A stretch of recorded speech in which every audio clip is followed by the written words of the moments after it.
The biggest frauds of the NHL Stanley Cup playoffs have officially been knocked out. We have a massive goaltending change in arguably one of the biggest series of this franchise's history, and one of the top goal scorers from round one is no longer available for the rest of the postseason.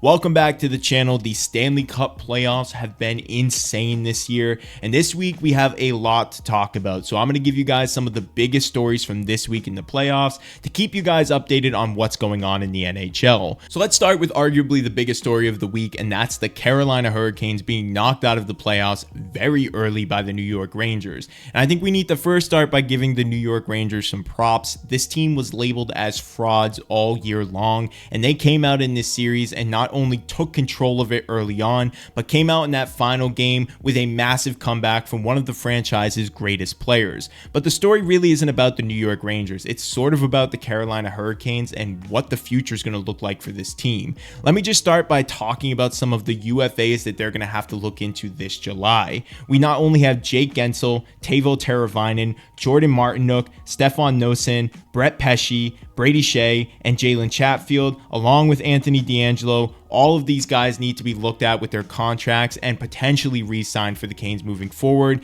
And it seems like the only player that they've really showed interest in re-signing is Jake Guentzel, and the rest they're kind of undecided on. And I think that that's a good thing for a team like this, because you went into this playoffs with almost like a super team, and a lot of these players didn't show up. Now, Jake Guentzel, he was fantastic. Aho, brilliant. But guys like Teuvo Teravainen, they almost feel like they're shells of themselves from what we used to consider them to be in Carolina. And I think the biggest knock on this team that people should be paying more attention to, it's not the coach, it's not their offense, but more the back end and their goaltending. And I don't know if it's necessarily the fault of the goalies, if I'm being honest. Now, I know we all know that Anderson was brilliant at the end of the regular season, but when it comes to the postseason, he's never really been that guy that will get you the extra save and seal you playoff series. And I feel like when the Canes went into this one, they should have had a backup plan, because boy, did he put up a bunch of stinkers. And that game last night, it probably could have been even worse for them had that one other goal that squeaked through his 5-hole actually gone in, but Martinook saved him yet again.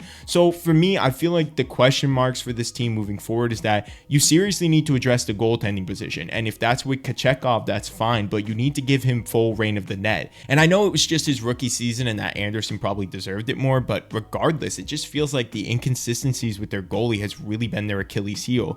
I also feel like they really need to address their defense unit as well, because they always go into the playoffs and people are like, yeah, this defensive system, it's brilliant, they're great, and they're going to be the most lockdown decor of the playoffs. But then anytime they play a good team, it's almost like they just get beat up and bounced off the puck. And just look at last night, for example. You couldn't stop Kreider on one of those goals because that's kind of your job. You need to get one of those not to go into the net. So for me, I don't think that the big turnover should be with the coach. I think that maybe they just need to move around some of the roster pieces, get yourself a goalie, re-sign Jake Guentzel, maybe move around some of the offensive pieces to build some more chemistry. Bunch of bright spots there. Seth Jarvis has looked amazing. Again, Aho and Guentzel, they looked like they clicked pretty well too, which is a great sign for Carolina. So yeah, it'll be interesting. I don't think that they're going to fire Brenda Moore. I think it would be crazy if they did, because I just think he's a great coach and gets the most out of those players. But yeah, tough ending to the season for Carolina.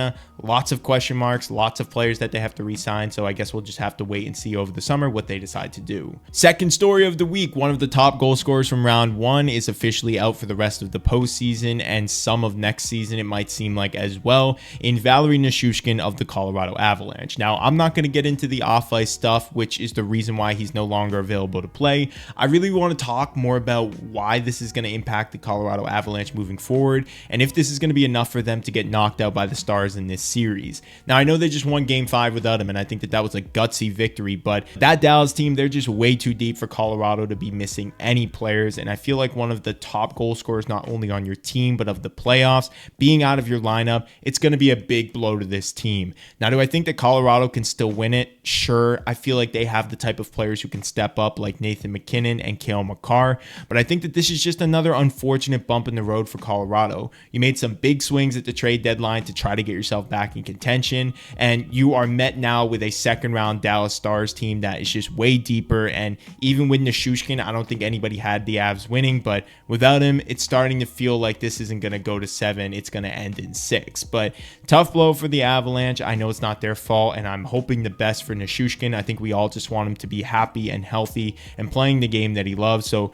best of luck to him. Hopefully he can figure out whatever's going on off the ice and be back on the ice for the Avalanche soon. Moving on to our final story, it's an interesting goaltending conversation. On one end, we have Artur Silovs, the third string goalie that is keeping the Vancouver Canucks alive in their playoff run, whereas the other side, a starting goalie in Stuart Skinner, who was very consistent for the Oilers for most of the season, has officially been benched due to his poor playoff numbers. Now, in place of Skinner, the Oilers have decided to start backup goalie Calvin Pickard, so now they have two goalies in Skinner and Campbell who were the starters at the beginning of the year, and now they're both benched. Tough break for the Edmonton Oilers. I mean, Pickard looked great in Game 4, but in Game 5, you could start to see that the Vancouver Canucks, they're going to take advantage of this because the story of Silovs, it's not the same for Pickard. Silovs is a younger guy. He's having something to prove, and there's just so much momentum in his favor, whereas Pickard, he's a journeyman. He's been in the league for a while, and I think he only averaged around a .909 save percentage throughout the season. So